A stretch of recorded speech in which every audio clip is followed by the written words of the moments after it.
자, 북한 목선 관련된 파문은 계속 이어집니다. 주말 동안에 이어지고 있고요. 오늘도 또 이 얘기하는 정치권 인사 많을 것 같아요. 기사 좀 준비되어 있습니다. 보시죠. 나경원 자유한국당 원내대표, 북한 목선 관련해서 문재인 대통령 군 형법 위반 혐의로 법률 검토 후 고발 추진한다. 이거 관련해서 문재인 대통령을 고발하겠다는 거예요. 한국당 연일 강공 펼치고 있습니다. 그런데 국민일보는 이렇게 지적하고 있습니다. MB 정부 당시 노크 기순이 있었어요. 그때는 적극 방어하더니 지금은 왜 입장이 바뀐 거냐 이렇게 지적하고 있습니까? 이번엔 공수바뀌어 정쟁 양상을 띠고 있다. 지금 북한 목선 관련해서 이런 지금 공방이 하나 있고요. 다른 내용 좀 보겠습니다. 보시죠. 넘겨주시죠. 자, 여기 보면 해경의 북한 목선 보고 2분 후 청와대 경찰한테도 보고받았다. 그러니까 해경도 보고하고 경찰도 보고했다. 뭐 이런 내용이에요. 그런데요, 여기서 주목되는 거는 이 부분입니다. 한국당이 군, 경, 현장 방문을 추진했습니다. 그러니까 그 문제가 됐던 부대를 가보겠다고 한 거예요. 그러자 국방부는 장병 4기 떨어지니까 오지 마라고 했습니다. 이건 또 어떻게 봐야 되는 겁니까? 현장을 가겠다는데 국방부는 오지 말라고 했다는 거예요. 여기 내용 자세히 있습니다.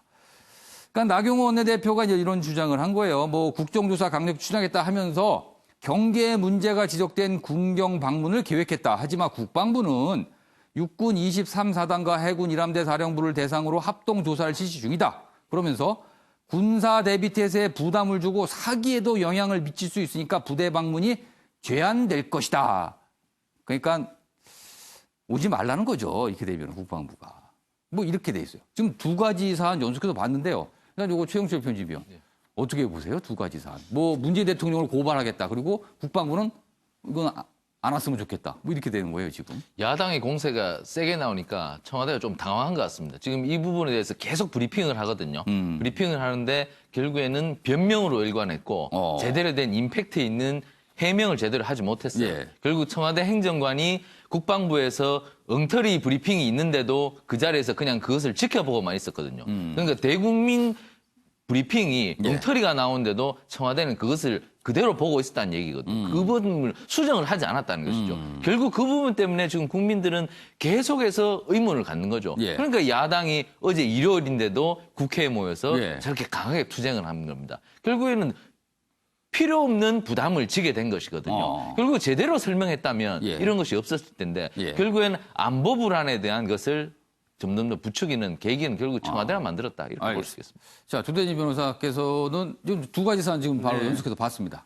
물론 실책이 있다면 당연히 문책을 해야 예. 되고요. 그리고 그런 조사하는 과정이 지금 군에서 있는 과정에 있거든요. 예. 그렇기 때문에 국회가 먼저 나서서 뭐 거기 뭐 찾아가고 이러는 거는 현장 방문. 사기에 영향을 엄청나게 미칩니다. 뭐 군생활 해보신 분 아시겠지만 예. 장관하고 별들은 거기 현장에 안 가주는 게 도와주는 겁니다. 근데 가가지고 괜히 수통 거꾸로 들고 뭐 수통 갖고 뭐 미사일이라고 그러고 뭐 총 개머리판에다가 잘못 조준하고 이런 군의 사기를 떨어뜨릴 수 있는 뭐 잘못된 행동들을 하는 것 자체가 예. 오히려 더 사기를 꺾을 수 있으니 그냥 지금은 진상조사를 위해서 조용히 좀 기다려주는 게 더 좋을 것 조대진 같습니다. 변호사 옛날에 있었던 얘기가 살짝 섞어갖고 좀 말씀을 해주셨어요. 아무튼 군부대 방문관에서.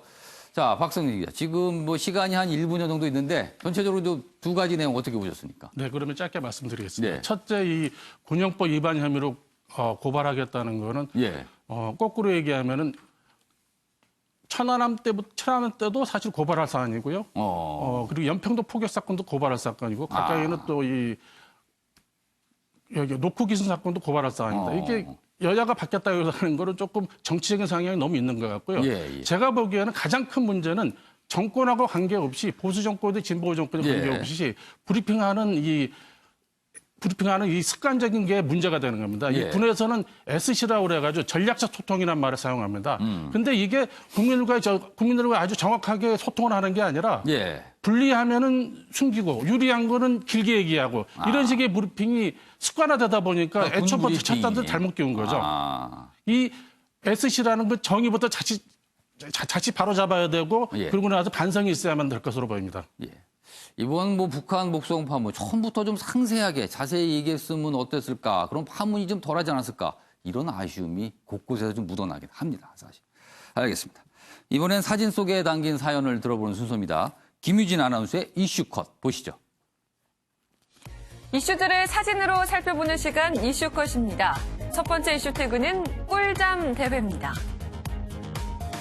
나무 아래 매트에서 낮잠을 자는 사람들, 잠만 잘 자도 1등을 할 수 있는 이색 대회가 열렸는데요. 바로 어제 서울숲에서 열린 꿀잠 대회 모습입니다. 피곤에 시달리는 현대인들에게 꼭 필요한 게 바로 이런 휴식일 텐데요. 여기에 2시간 동안 가장 안전적인 심박수를 유지하며 숙면한 사람에겐 50만 원의 휴가비까지 지원됐다네요. 두 번째 이슈 태그는 안전 불감증입니다. 아이들이 올라가고 있는 이것, 놀이기구가 아니라 예술 작품입니다. 이촌 한강공원에 설치된 이탈리아 작가의 작품인데요. 높이 8m의 이 작품 앞엔 타고 올라가지 마세요라는 경고판까지 설치되어 있지만 이렇게 아이들의 놀이터가 돼버렸습니다.